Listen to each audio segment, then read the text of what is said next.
यही चैत के महीना बा। एगो औरत बेचारी अपना देवर के अत्याचार से परेशान भइल बिया। अपना पियवा के लोग फोन को कहली जे बोलो मुआ तू देवरा के घरे छोड़ले बड़ा देखभाल करे खातिर हो। उ देखभाल करे का फेर में नहीं खे, उ तो दूसरे खेला करे का फेरा में लागल बा।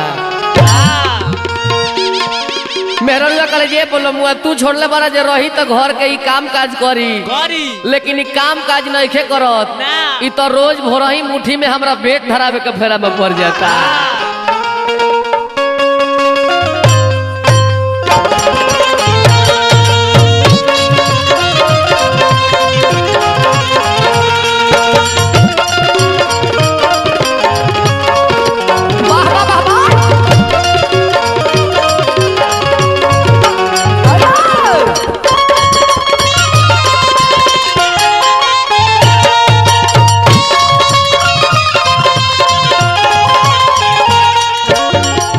औरतिया कहले जे बोलो मुआ जनता देवरा का करता।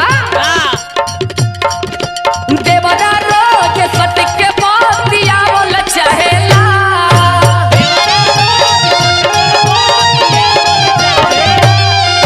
देवरा रोज सटिक के मोतिया बोल चाहेला। भोरे भोरे हंसुआ धरा बोल चाहेला।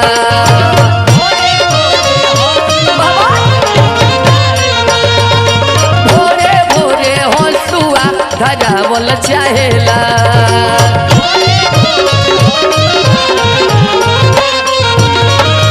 देवरा रोज सटिक के मोतिया बोल चाहेला।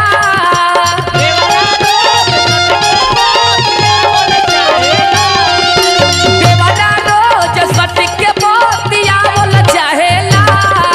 भोरे भोरे हंसुआ धारा बोल चाहेला।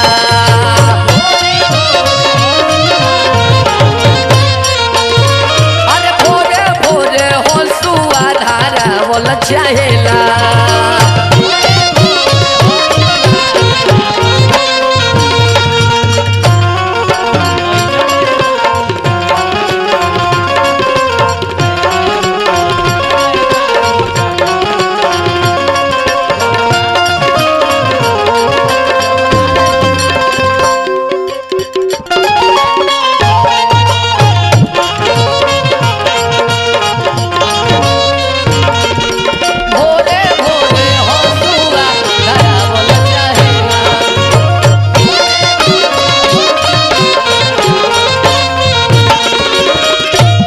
औरत कहली जे बोलो मुआ ए बोलो मुआ जनता देवरा का करता कि एक करार होनिया से जीव मोरा जरे।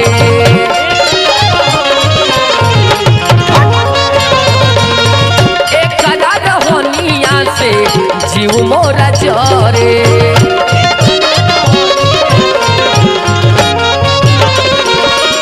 ए बोलमुआ एक रोहन ऐसा भइल बा एक रोहन देख के जीव जर जाता।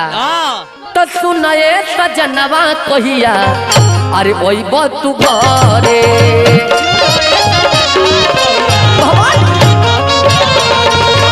सुनाए सजनवा कहिया ओई तू घरे।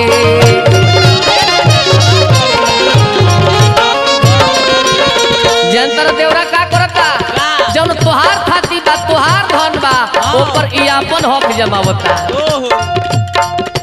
तोहरा वाला धन पर हक जमावल चाहेला।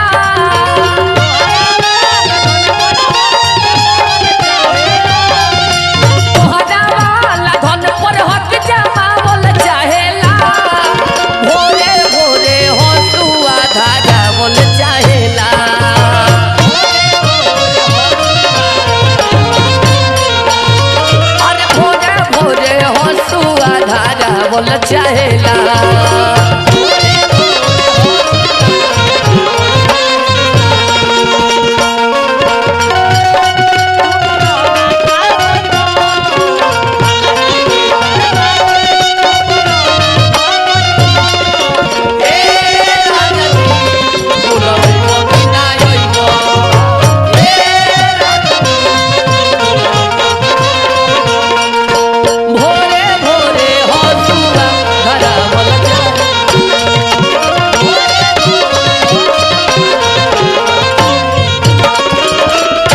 औरतिया कहली ये बोलो मुआ जहिया से गेहूं के कोटनी लागल बा तहिया से रोज भोर ही हमरा के लेके चल जाता खरिहानी में, भोर ही बधारी में लेके चल जाता।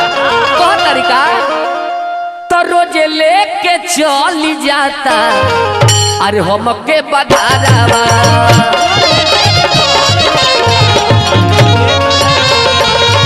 रोज लेके चल जाता हमके बधारावा।